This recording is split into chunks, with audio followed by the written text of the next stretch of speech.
ก้วนั่นเนี่ยยังบ่ทันชนะนี่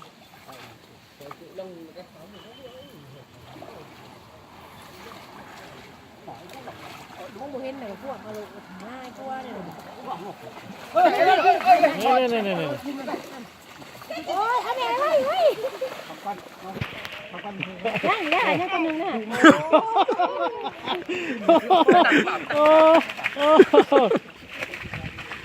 ตั้งป่าถูกป่ะต้องคนเป็นโมเหนป่าจะเดียว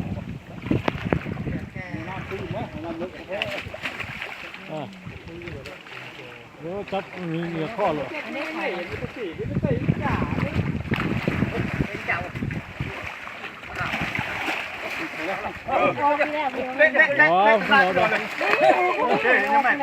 จะได้เขาจะ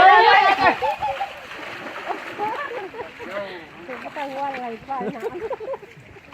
อะไรป้ายอยู่นานมันอะไรที่หรอเขายังรับมันออกแล้วมันใหญ่อันนั้นได้ตลาดเยอ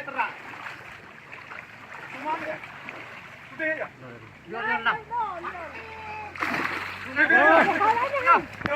พูดกันเลยพูดเลยอย่าพูดกันตุ้มก็ต้องไป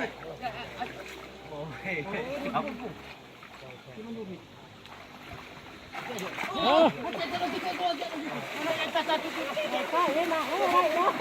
ยทันเสยแล้ว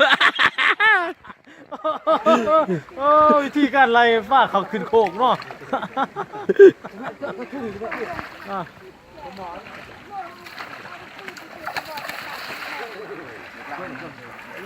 จับอะไรมันถูกเท่าไหร่